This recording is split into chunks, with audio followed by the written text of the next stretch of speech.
You're listening to the Woanderers podcast, episode 8.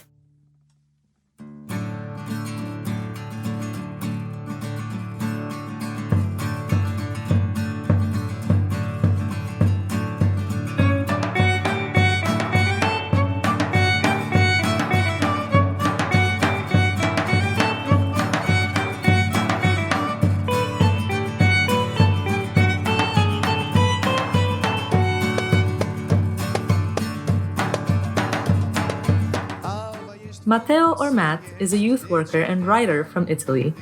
He has found himself in the summer of 2019 working with kids from disadvantaged villages in Romania through a local NGO. Matt initially wasn't planning on coming to this side of the world again, especially after having already lived in Bulgaria. He thought that he had already seen it all in Eastern Europe, but then his more adventurous side got the best of him. He decided to give Transylvania a try. In episode 8, Matt and I go over his work in the village of Haghig, Covasna. How he had to gain the children's trust without speaking their language, the impact of non-formal education, the lonelier times of being an international in a new country, Matt's experience with Romanian funerals, and more. Please enjoy our conversation.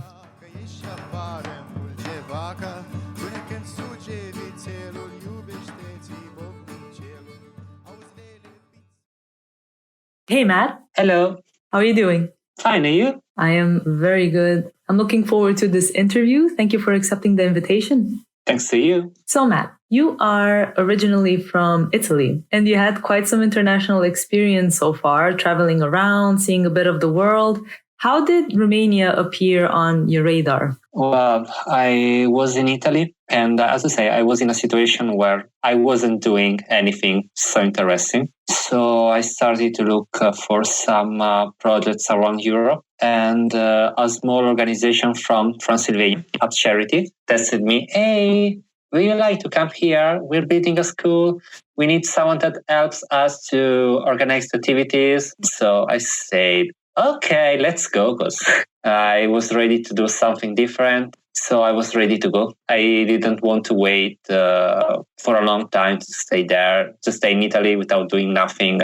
And what did you want to do in your life? Was there something specific about this project that attracted you, or it was just like, let's just go out into the world and see what happens? It was interesting because it was a project related to young people. It's something different because when I was in Italy, I was used to tutor to teenagers, especially maths. And this is a project related to children. And we have no formal education activities in the villages of Transylvania, especially in Haghig. And Haghig, it's a town in Covasna County. And in this moment, I'm having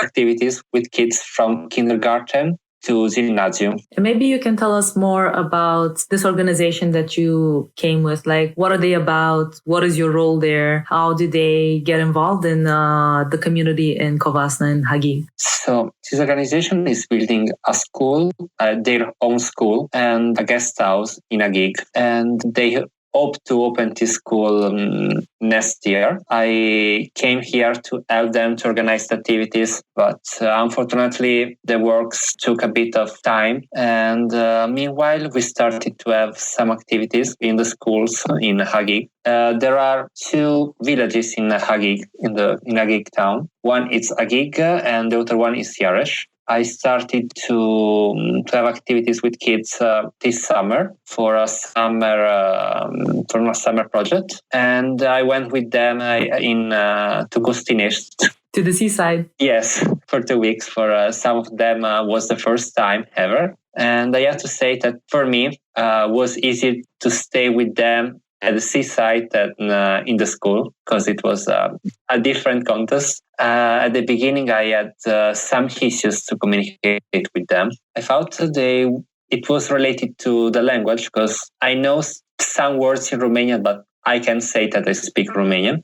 But I think it's something more related to, let's say, they don't trust someone, and so you need to create an interaction with them. And this takes time. And I noticed that it was very interesting to create an interaction when we were at the seaside and we were in the water, swimming, playing football on the sand. So just playing where you don't have to talk, you have just to play. And I think they felt, wow, this is here for staying with us, for making us doing something. So it's great. And so little by little, I think that I developed a relationship with them. It's not so easy to work with them also now, but at least I think something changed in these months.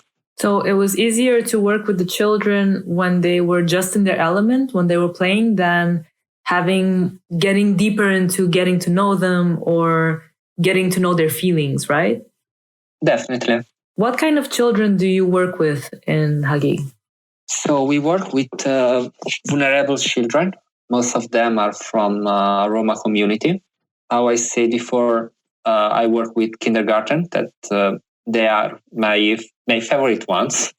Why are they your favorite ones? Yeah, because when I arrive, there is a human wave around me all the time. Matteo is here! Yeah! They run to me, they hug me, and because they know that it's time to play. I love to play with them a lot. With Lego, with plastilina, we play something like duck, duck, goose. I help them to draw, and I really love to draw with them. Even I'm not good at drawing. I'm more a writer than someone good at drawing, but it's funny.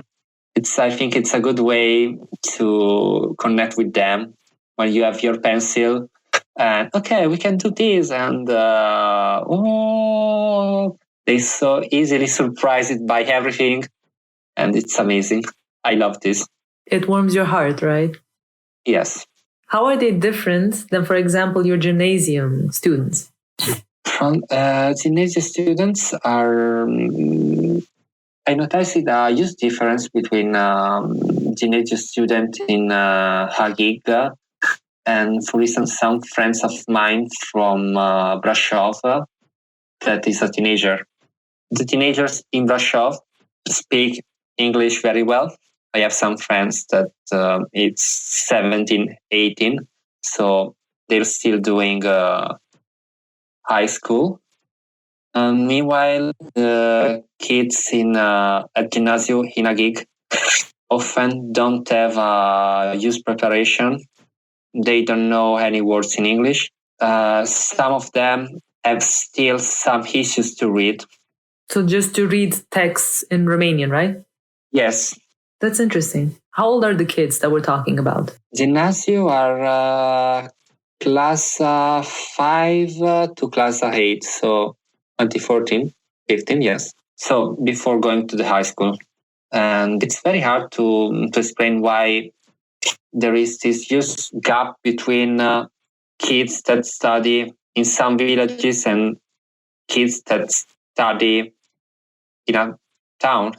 There is a very huge gap. Yes, you can expect that boys in the city can have a better preparation than someone in the village, but so huge gap, it's something that's it's difficult to understand. And regarding this huge gap, do you notice it only in terms of academic performance? Like, for example, okay, there are kids that are almost approaching their high school age and they do not know how to read, or do you notice it also in terms of social integration, like how they communicate and how they to take a part in their community? Obviously, it's also related to the social skills. They have just issues to play together. You can leave a game, okay, play together, and sometimes they start to fight for stupid issues. And I think it's very important that they start to communicate better each other. Today, I had an activity with them, with some primary school kids, and it was very funny. It was very good because they're starting to interact more each other. They drew superheroes, their own superheroes, and it was interesting because when they finished it, they came to the other classmates to talk and, oh, what did you draw? Oh, I drew this one. It's nice. And so it was so nice to see them interact and not just saying, oh, I draw this, I'm the best one. And because especially in the beginning, there was a lack of communication between the kids, not only between us and the kids. How did that manifest? Well, between us and the kids, it's like they weren't interested in our activities. They didn't understand that we were doing something different from the regular school. We were doing games because no formal education, it's learning something in a different way than studying a book or doing maths. It's more related to doing activities for learning something. For instance, drawings. For instance, learning through games, through experiments. 2 weeks ago, we talked about empathy. We made some bird feeders together. Bird feeders? Yes. Oh, and you actually put them in the trees and stuff like that, right? Yes, we used plastic bottles and we explained them about the birds in the winter, the small birds that they need to find food for surviving. And so it was a way to explain them about empathy. Today, we did a game where we gave them two cards for every kid. And some kids received 2 cards with meals, and some kids received nothing. They received cards without food. And so it was interesting to see them, how they react to this situation. Okay, I have 2 meals. My classmate doesn't have food. What can I do? But at least it was something easy for them to understand that it was better to give food to the other one because I don't need the second meal. I think it's the way to explain maybe difficult concept to them. More abstract concepts. Yes, through games. And for instance, we did a kind of electoral campaign when there were presidential elections in Romania. Interesting. 2 kids made a kind of monologue for please vote me, please vote me. And after this, the other kids have to vote their president. Based on the monologue of the 2 children. Yes, but I think they voted in basis of their sympathy, not... Which is not that far away from what's happening in real life. So I guess they learned a life lesson in a way. I think, yes, it's very interesting to see them little by little going inside the mechanism and get involved. It's something that take a long time, but little by little, something is changing. But you know that it's a long way. And comparing the moment when you first met these children, which I'm assuming was quite difficult. Yeah, the first day it was a disaster. How come? Yeah, because they didn't listen to us. They were like looking, hey, why are you here? Why? We are having activities with you. Well. But maybe you can explain to us how you got in contact with the kids. Like, how did the organization provide the space, or did you go to their school? Did you invite the children to your center? How did it happen? So now our center isn't ready. So we are going to the schools. And all these activities happened during school time, after school time? After school time. So during the summer, they happened during the morning. And now they're happening during the afternoon. So after school. We start with kindergarten, and later we have the bigger kids, the gymnasium and primary school. We work in 2 different schools. In the 2 different villages? Yes. Some of us is in Haghig, some of us is in Jares. How many people are you, by the way, that are involved in the project? 5, 6 people that works with kids in a week. But tell us more about the first day. Why was it a nightmare? So they didn't know what you were doing there. They didn't have the context of the fact that you're gonna come, or what happened? I remember that I and one of my colleagues spent 1-2 weeks to make interesting activities for the summer project. So we were thinking about activities related to financial education, sanitary education, civic education, English. We've brought a lot of activities, something like 100 games. Whoa, that's quite some. Yes, we came there and the kids were totally different from what we were expecting. Did you get a personal preparation for meeting these children? Like, were you warned beforehand about, hey, these are the kind of children that you're going to meet and they have these kind of traits? Did something like that happen? Or did you just learn on the fly? We knew something about them, but when you know something about someone before meeting, it's different than when you really meet someone, when you really meet this person. Maybe you have an idea about them, but you need to meet them to have a real point of view, your point of view.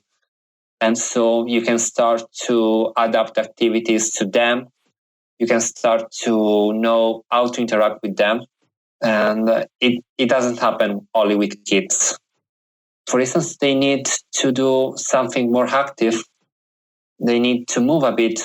You can pretend that they stay 1 hour in their place, just drawing, just talking and listening to someone. They need to move. They need to spend their energy. They need to talk. You can ask them, please stay quiet for an hour, because it's impossible. And I think they need to talk. They need to interact. And so we have to discover how to use this energy to do something with them. Because probably they don't move a lot during the hours, during the school hours.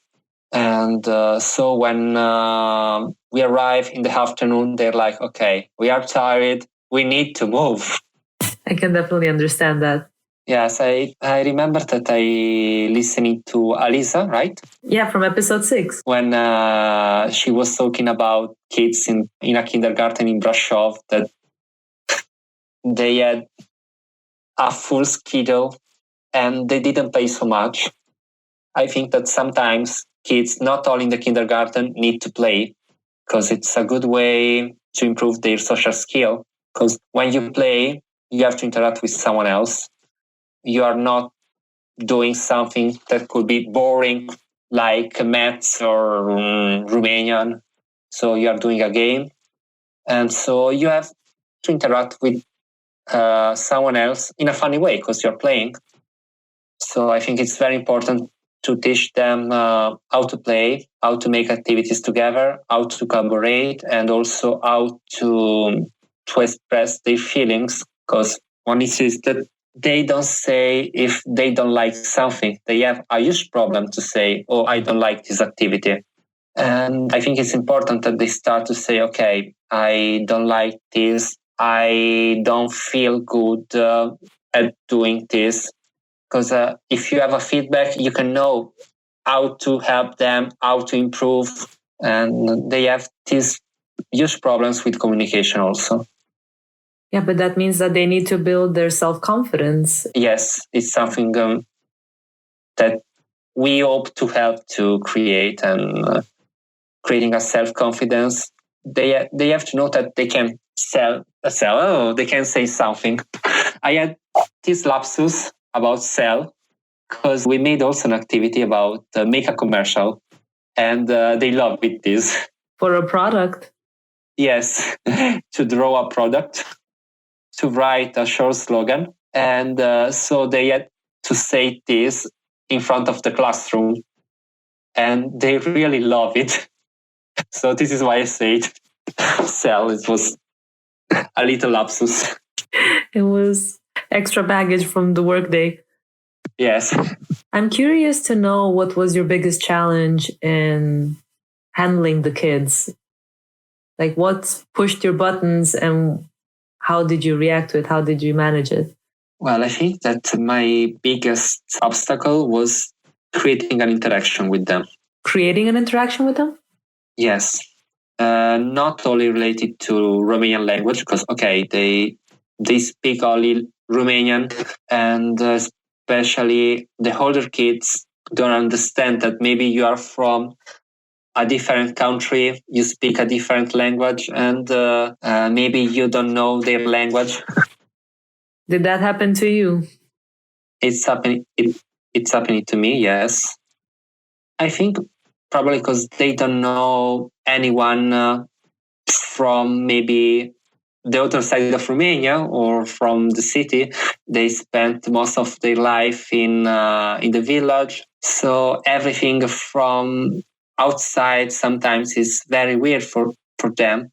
So I have this feeling. But the biggest problem is related to the self-confidence you said before, because they need to build a kind of self-confidence. They need to trust someone for talking, for playing, for, okay, this person is here for doing something with us.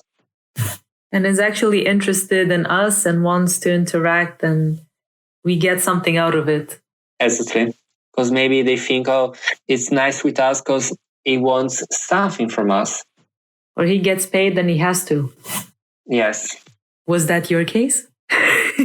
I had some issues with them, but as I say, I'm trying to use my emotional intelligence to create an interaction with them. So to override some obstacles. So I'm working a lot on my emotional intelligence for creating an interaction with them.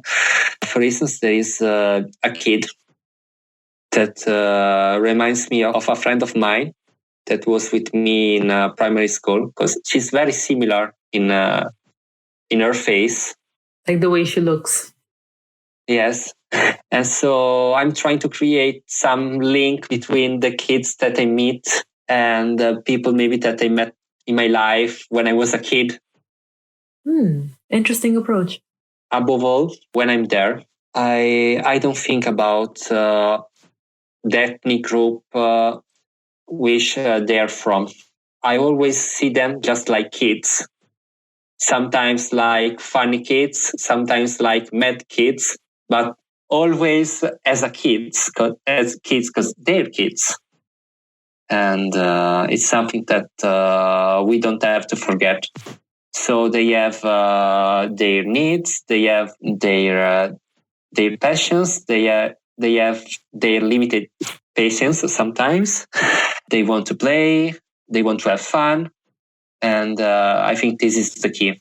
Not forgetting that they're kids and they have their necessities. It's interesting that you mentioned ethnicities, because I'm wondering if you saw any kind of discrimination happening between the kids. Unfortunately, yes. We made a game, and this kid had to say something nice to another one. But this kid was Roma. She's a very nice kid, but she has a dark skin, an alien. So he started to say bad things to her just for the color of her skin. And it was something like, what? Other kids try to stop him to say, why you don't stop to say bullshit to her. So unfortunately, there is discrimination among the kids. So there are kids that even amongst Roma kids, it could happen that, oh, I'm richer than you, so I'm better than you. It's happening that someone from Roma community, because you have to know that Roma community is not a unique thing, because we think that Roma people live in the same way. No, there are Roma people that are richer and other ones that are poorer. And there's also different traditions involved in the different families that they come from. Definitely. And there was this kid that is from one of the richer families that was a bit rude with one of the kids from the poorest families. So How were they rude? Like, what would they say? Would they make fun of the fact that the other people would not have as much money or as much influence? How would they treat them? I think they said something about just joking about her, not saying something about money but just joking about her. Just demeaning the other person. Yes. And how did you deal with all of these cases that you saw around you? Luckily, I'm not alone because I can't handle these kids alone. I'm usually the one that helps them to draw, to do activities. I'm more a kind of assistant. I prepare the activities and I work with them, but I'm not the leader, the one that they have to listen because I don't talk Romanian. I can say some words, but my pronunciation sometimes is funny, and so it's better than, because otherwise kids are like, ha ha ha ha, what you say? Ha ha ha. No, it's better to avoid this. Because there are some kids that they like to have interactions with me, and they appreciate when I use my few Romanian words. Other ones are like, why you don't speak well? They make jokes about the things that I don't speak Romanian very well. Yeah, then it's harder to interact with them properly. Yeah.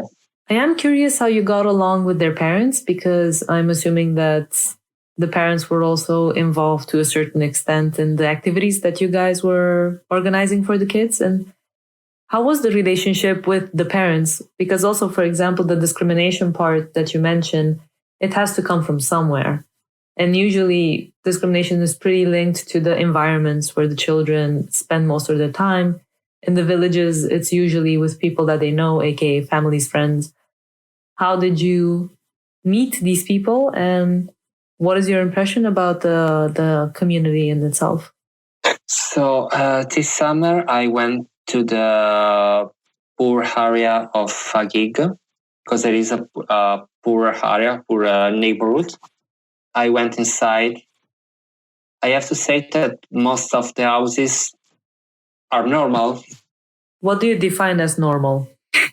They made of bricks, we can say this, because I saw something definitely worse when I was in Bulgaria. To be honest, I expected something worse.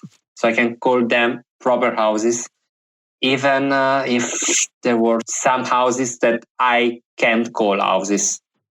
They were broken down? Yes, they were few ones. I remember that there was one of the kids in the project that was our guide in the street. Oh, I know where this kid lives. Follow me, follow me, follow me. So she helped us a lot to find the kids, because we were signing the authorization for going to the seaside. So we had to go to their houses for making them sign the authorization, because otherwise we couldn't have brought the kids to the seaside. Something that surprised me were the gates, because the gates were very fancy. They have a lot of attention about gates. You mean the paint and the way that they are structured? Yes, I think that I saw better gates there than in most of the places in Brasov. So it was like, well, it was a big surprise. People like to protect their property, I guess? Yes. And I think maybe it's a way to show to the people, okay, my house is nice. So who pass from their house and see these gates can have a good opinion about their houses. I don't know, maybe it could be an explanation. Interesting. It could be an explanation. And I'm thinking, because you came to Romania and to Haghig, to this place in Covasna, to teach children empathy, cooperation, collaboration, human decency at points. What did the kids teach you? What did you learn from them?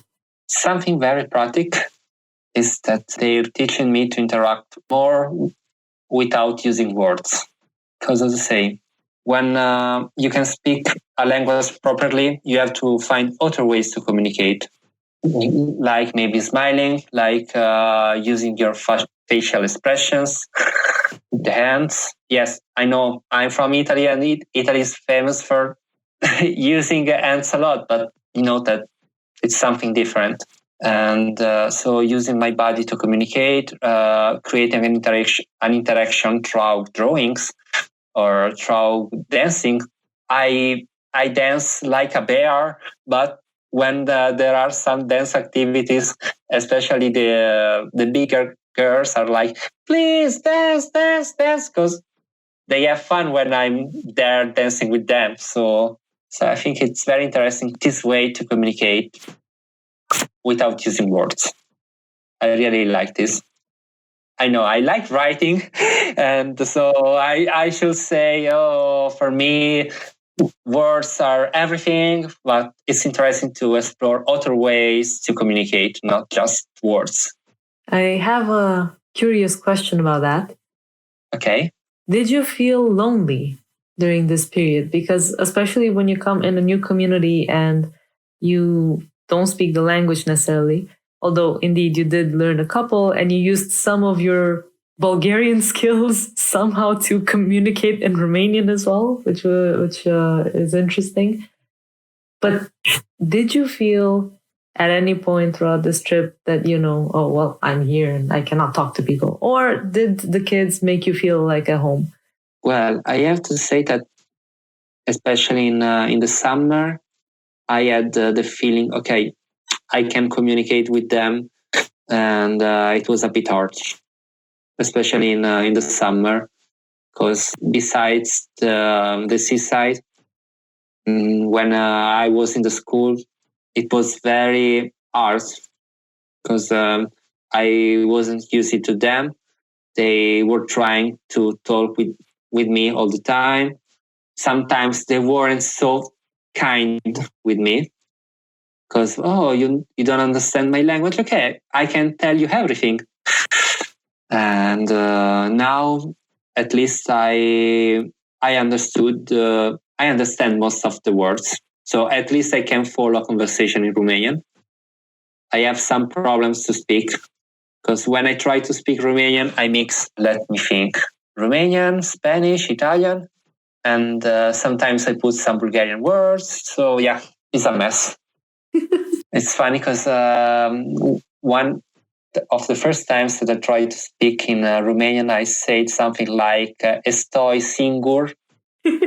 That to me it's like Spanish and Romanian. So, but you made it work. That's the most important part. Yes. Yes. At least now, if I go to the supermarket, I try to speak Romanian. People can understand me. I was so proud of me when I bought a new laptop, and I had this short conversation in Romanian. Congratulations! Oh, thanks.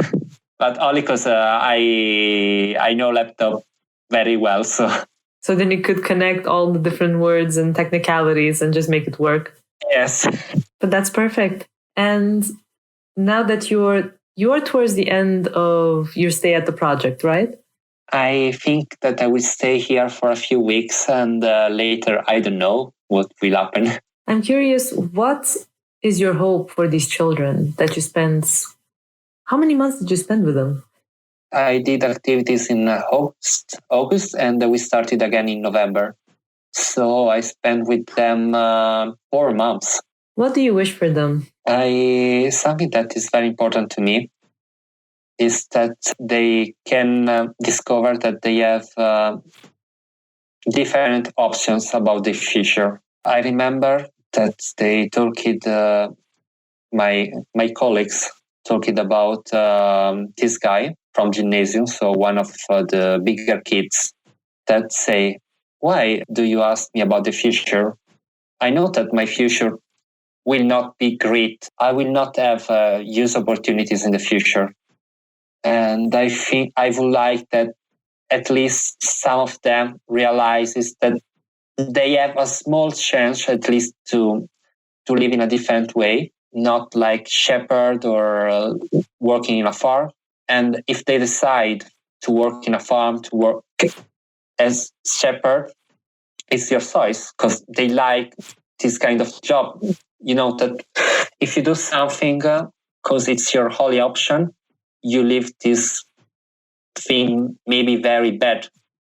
But if you choose this and you know the other options, you leave this job in a different way, I think, in a different way. Because you do this because you like, not because it's your only option. And you live life in a very different manner. You put your passion into what you want to do. You're more content. I wanted to say happier, but it's not necessarily about happiness. It's just knowing that you are in your element and you feel like you're contributing to what you desire, what you want. It's a totally different lifestyle and mindset. Yes, definitely. Will you miss the kids? Well, I have to say that I spent the winter break in Italy. And the day before going home, I bought a notebook and I decided to bring them to the school. And I asked them, please, can you draw or write something for me? I would like to bring this to Italy.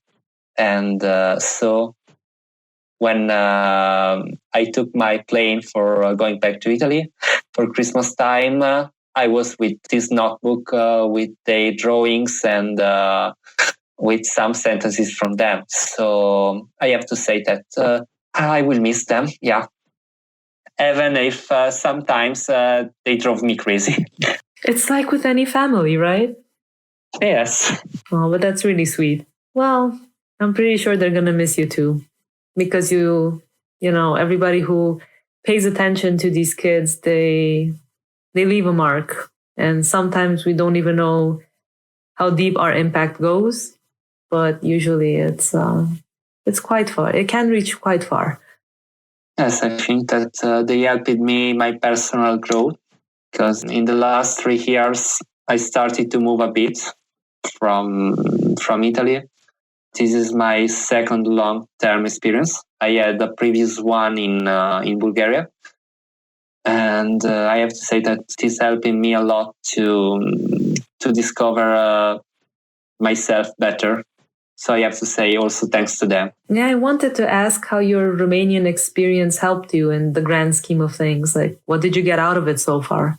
Well, it helped me to be aware that I can meet people in person and interesting people in person. Because when I was in Italy before coming here, it was a very particular situation, because I was used to talk with very interesting people for my website, because I have a website where I invite people to write stories. But in the real life, I miss it to have this kind of meetings and say, wow, I really talking with someone interested. I really enjoyed this talk.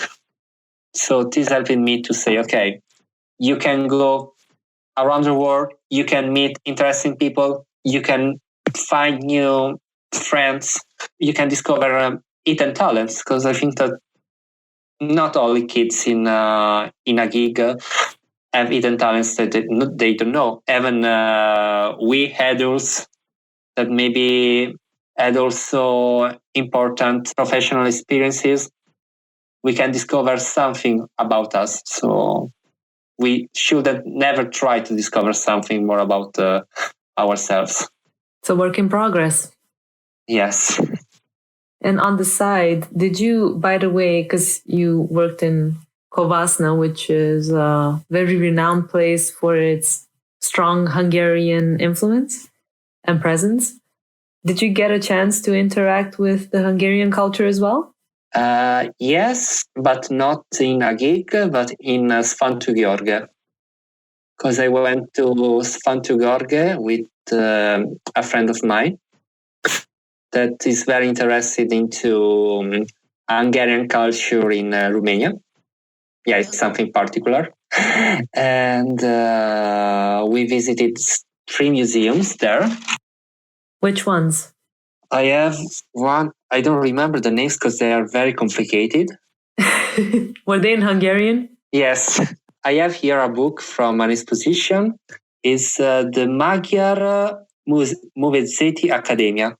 So the Hungarian something academy? Yes. What was it about? It was like transmission, as suggested by the title, the exhibition to stick to our object. So it was a photography exposition and also painting. I see. And there was a very interesting one with this edged creature in front of an electric tower. Was it also an installation or something like that? Yes, I think that there were some installations there. Interesting. I remember that I went into an Hungarian bookstore and I bought a very nice notebook. If I decide to write a book, I want to write something there. So I wrote something for the inspiration. Nice. Did you also get a chance to eat traditional Hungarian food there? No. You need to go back. You need to return and try all the gulyás and the kürtös kolács that you can find. Yes, I have to try. I think that my favorite Romanian food is clatita. Oh, clatita. It was good. Yes. I remember that when there was the Christmas market in Brasov, I went there with my friends and okay, it's time for eating a clatita. Wow, clatita with chocolate cream. Oh, I hope nobody is hungry from our audience right now. Well, they can make a clatita in their flat if they want. So it's easy to make, I think. That is very true. It is very practical. And when you think about your Romanian experience, did you see a difference between your opinion of Romania before you started living there and the one that you have now after you have some experience? I knew only that there was a huge difference between Transylvania and the rest of Romania, because Transylvania is the region of the castles. It has a different story because it was part of the Austro-Hungarian Empire. And I think that my city and Transylvania were part of the same state for some years. Your city being? Milan, because there were also Austrians in Milan, Austrian domination in Milan. So, and we are talking about the 19th century, so almost 200 years ago. But I didn't know.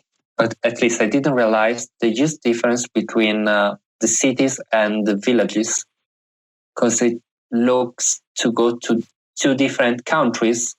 For instance, I think that if someone from Western Europe go to Brasov, go to Sibiu, go to Bucharest, maybe Bucharest less. It's not really in Transylvania. Go to Cluj. It will love these cities because they're pretty modern and you can find everything there. You go to the villages. I remember a friend of mine that tested me, but there are still horses in the villages. How is it possible? I was with my car from Sibiu to Brasov and I saw these horses around the street. But I think it's not only related to the streets and to the horses, but it's also related to the kind of life, to the lifestyle that is totally different from the cities. You live in a different way, and cities are more international. They use it to host tourists from other countries. Meanwhile, the villages are more traditional. They're very proud of their traditions.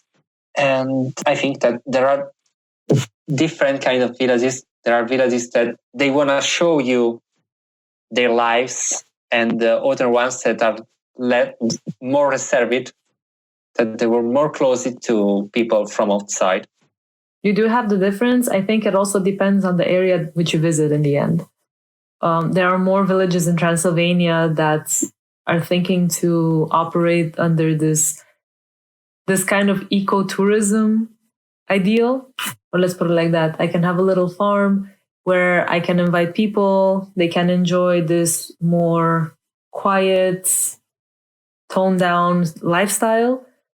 And then, of course, you can introduce them to different activities that you do on a farm versus people who are literally just doing life from the morning until the evening. they have a certain rhythm. They know the people that they know, and everything stays in that little universe, basically. And they don't see the reason why they should come into contact with other people, especially if they're foreigners who don't know their language, they don't trust usually. Yeah. There is also Astra Museum in Sibiu, where you can see traditional houses. I chose a bad time for going there, because I was there in, I think, the coldest weekend in December. So I stayed there for 1-2 hours, and later we came to some cafe because we were freezing and we need to go. We needed to go to a warm place, but it was a very interesting place. And I think if someone wants to see something about the Romanian traditions, having a walk there, it's a nice idea. And that takes me to our last question of the podcast episode. What is your advice for internationals who are thinking of adding Romania to their destination list?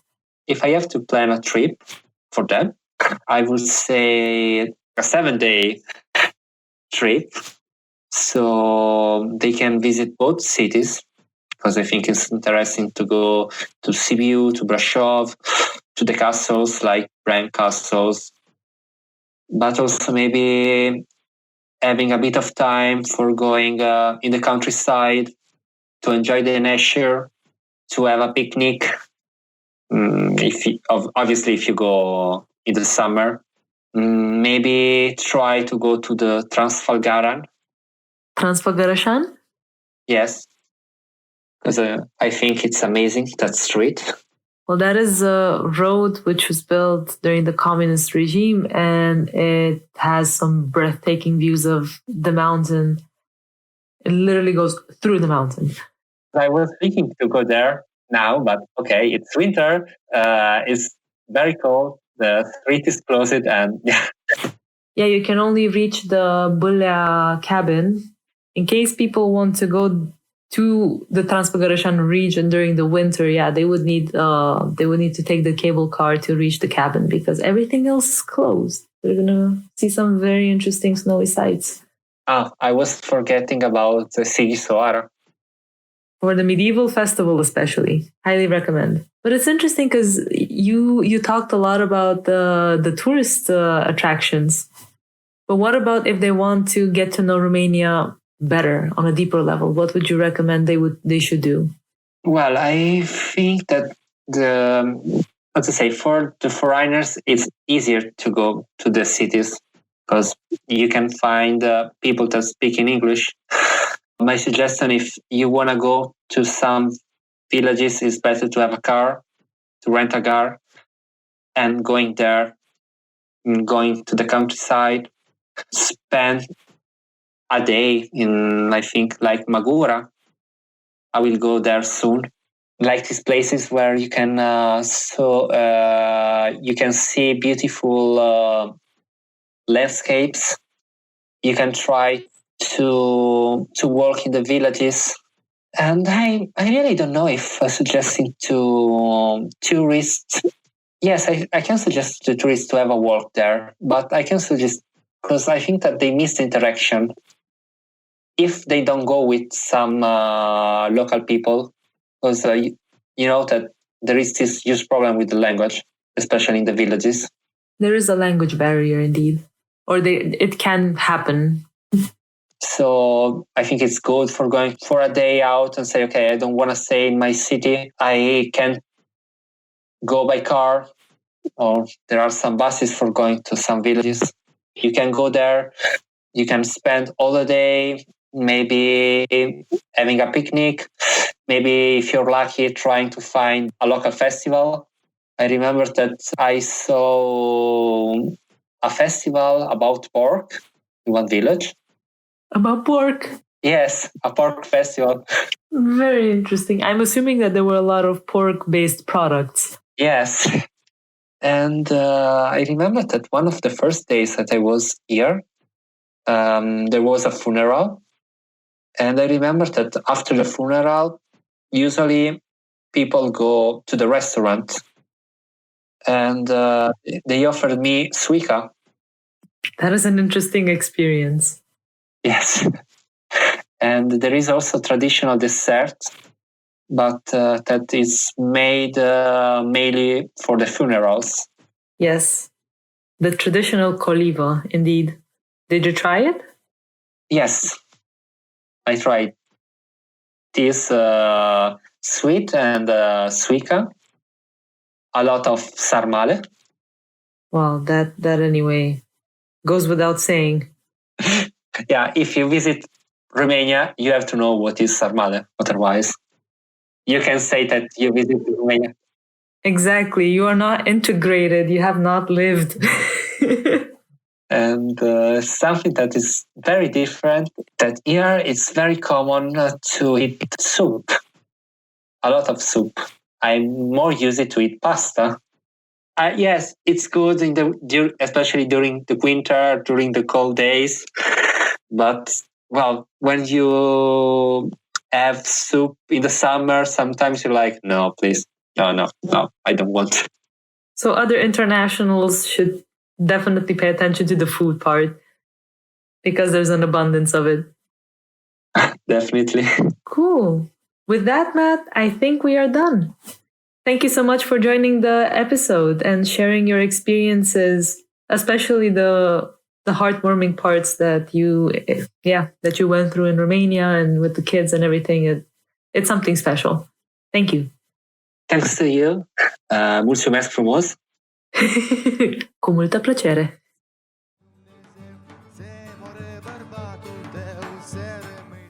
And that's a wrap. Not only for the episode, but for the entire season 1.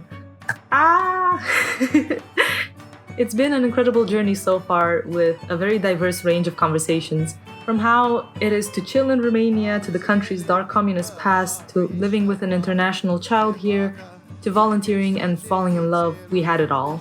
One thing is for sure, when you come to Romania, if you give it a shot, the experience will leave a mark on you. We want to thank everyone who made this season possible, from all the open-hearted guests to the engineers, musicians, and artists who have helped shape Woanderers into what it is today, and to you for making space for discovery with each podcast conversation. Thank you. Your support means a lot to us. Season 2 will be coming out in April 2020. Until then, stay up to date with all our activities on our website. That is www.woanderers.com, and spelling it out, it's www.woanderers.com. And don't forget, we have Facebook and Instagram for your social media delight. Thank you for listening. It's been an honor. Mulțumesc, and la revedere!